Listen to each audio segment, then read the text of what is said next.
we're not guaranteed of next week. You know, amount of mileage, what we do, and what we put our body through. It's just a matter of staying injury-free, staying focused, and in a way, for me, I'm really glad I'm in the USA, Oregon, which is just really quiet. No one knows about anything about it, apart from it's there. You know, it's the Nike headquarters. Anything else, you can just get on with training, and without getting distracted. So I'm glad I made that choice. Thank you. At the end. Hi Mo, congratulations. Related to a previous answer you gave and talking about being told don't let anyone pass you, I wonder does the manner of the race tonight make it even more special? Last on the 10K you were faced with a challenge of being passed on the line.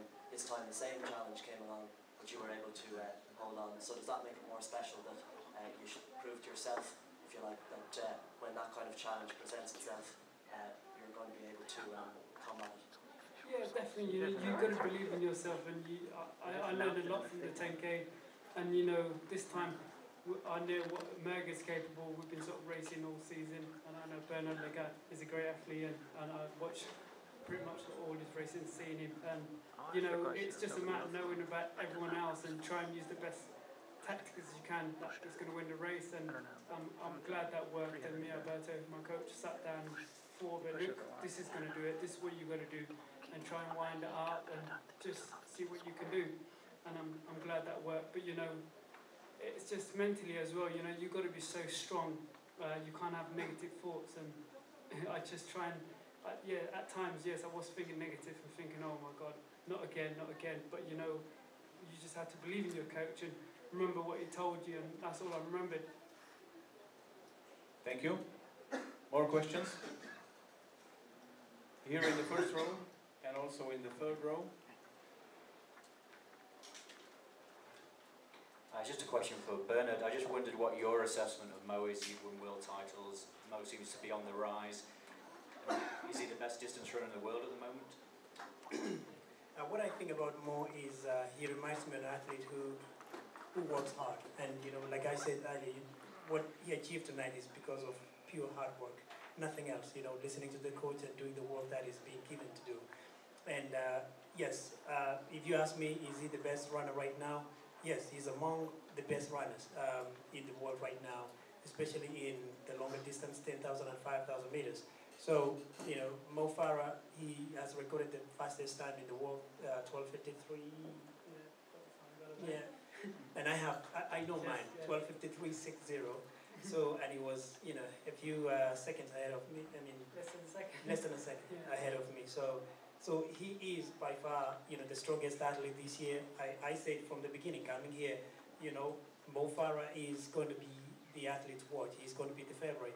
And so he, you know, without a doubt, he is very strong this year and one of the best in the 5,000. David Monty, please. This question is for Bernard. I understand you were watching the 10,000 meters from the stands, and you were watching Mo's race, and you were actually cheering for Mo. Is that what was happening? Tell us about that. You know, to be honest with you, I have to say this. I was quite disappointed when I saw like the events leading into like that home straight. I was screaming for Mo. That's so. I mean, it's unbelievable because I know how bad he wanted, and you know, everybody has said, you know what, you know, is he going to win? He's the man that's going to win. And you know, I picked him. I picked him to win. I said, you know what, unless there's something going to happen, it's his to lose. Otherwise, he's going to take this. But you know, it's a championship race, and things happen. And so I was really like rooting for Mo. I was like screaming for him, like go, go, go. And I, you know, because I've known Mo since training in Flagstaff. You know, he was training in Flagstaff. I didn't train with him, but he was training in Flagstaff, and we could meet all the time, you know, talking. And he's a great man. And so we've been friends that way. And you can't help but to just want the best friends to win. And of course, Kaylan was in there, and I knew he was watching what his training partner was doing, and I was really happy for him, the way he ran. So I was for Mo that day. Thanks, Bernard. I'll pay you later. Thank you. In the third row, letsrun.com. This question's for Imane. They changed the results and they disqualified you. They announced that in the stadium. I was just wondering if you'd I guess there was some pushing going on. Do you know anything about that? What happened? Obviously, you don't know about the disqualification, but I'm assuming the Ethiopian team is appealing. But But who appealed for it? Like another Ethiopian team?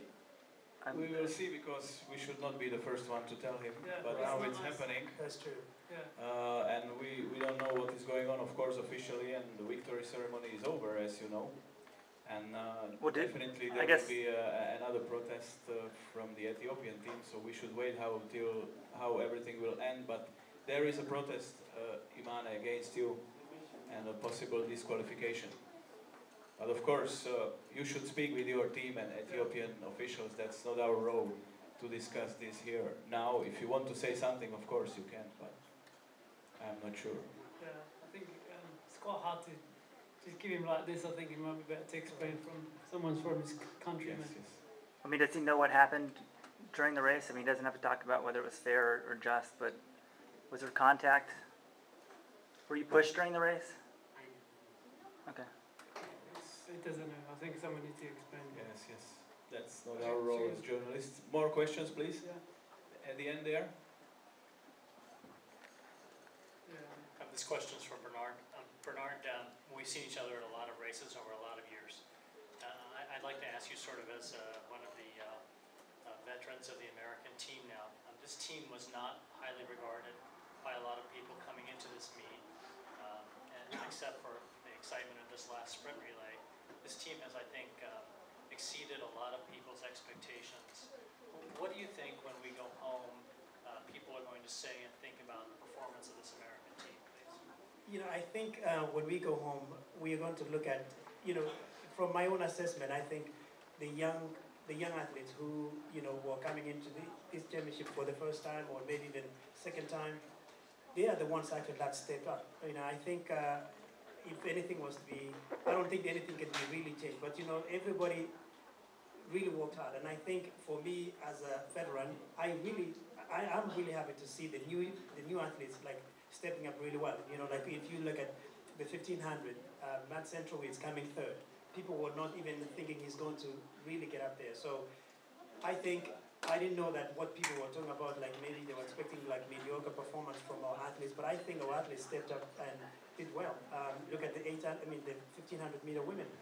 Jenny did a wonderful job winning. Nobody had ever imagined that she could win.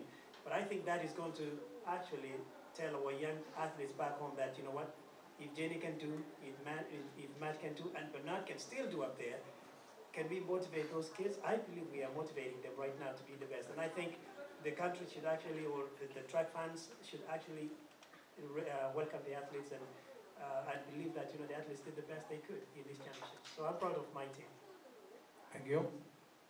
More questions for our 5,000 meter runners here and here. Second row, Jörg, and then Mo, do you think you can give an example now for other European runners that it's possible to catch up with the Africans and even beat them? Yeah, definitely. You know, as Bernard said, it's just a lot of hard work, a lot of sacrifice, and believe in yourself. You know, we used to think 6, 7 years ago, we were thinking East African never can be beaten. You know, the Kenyans, the Ethiopians were so far ahead. But you know, it showed, like, obviously Christian Niski sort of last year making that, closing that gap, running a fast, decent time, and people thinking ahead. A few years ago there, if you look back in Helsinki, Craig Mottram getting a bronze. So, you know, it just kind of believe in yourself, and you know, to mix in is nothing comes easy. It's just hard work and a lot of dedication. But yeah, you just got to keep training, stay injury free, and believe in yourself. You can't always think, oh yeah, we can't close that gap. I think the gap is definitely closed, and you know, there's a lot more European guys now who can contain. yes, we have here in the first row, and then AP, and that would be the last question.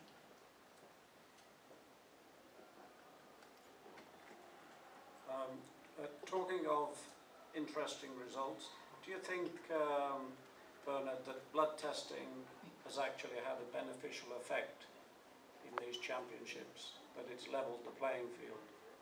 I think it does, and I believe it does. But in every championship that I've been to, I mean, there's always been testing, dating back to 2000 Olympics. I don't think of any championships that I've been in there without having to give out, for example, you know, blood for testing, both blood and urine.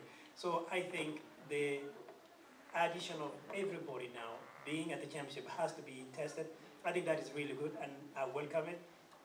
I think it's a good thing that goes into cleaning our sport, and that's what we like. You know, when we train, we want to be training knowing that everybody is training clean and competing clean like us, like what we do right now. So I think it is a great thing, and I hope it continues like this even up to, I mean, it will never stop, because that is how we can clean our sport. And so when you go in there, competing with everybody, you know it's going to be fair. And you know what, though, for those who are, using drugs, then they will have to think again. They will stop it or, quit our sport. So because we only want clean athletes to compete. Thank you very much. And AP, the last question here. Question for Mo. Maybe talk a little bit about your background and what it means for someone who came to the UK, a 9-year-old and a refugee, and to reach this point. It must be pretty amazing. And also, what do your parents think of all this? Yeah, it's amazing. Some of you might not know the full story, but I came to Britain when I was 8 years old. At the time, I wasn't a refugee, but I just came to join my father, but which is good. And life has changed a lot. Obviously going up to school in Britain and everything else. I don't know what else to say. I mean, what does it mean do you think about that a lot, or did that go through your mind? Where you started from, and where you've come? I mean, could you have ever imagined, or your father ever imagined you'd be sitting on a podium today? No, my father was always just make sure, try and be, go to school, get education, try and be a doctor or something else. But for me, I love sports. I used to say, oh yeah, I'm going running. He used to say, oh, what are you doing? You need to do your homework and everything else. But right now they must be very proud of me, and I'm glad I made that choice. And with someone again who spotted me early on, who was my PE teacher at school, who took me to the local club and then introduced me to athletics. And he's the guy who told me, look, you can be good at athletics, you need to stop playing football. And I'm glad I made that choice and carry on with my career and just making a lot of sacrifices. And I just want to thank from my coach, from junior school to now, I've made a lot of, been coached by 3 guys now, with Alan Story as well, 6 months ago, who was a great coach and who got me to that level. And then also my other coach, Alex McGee, who was younger, when I was younger, who took care of me. Okay, that was the nice ending of our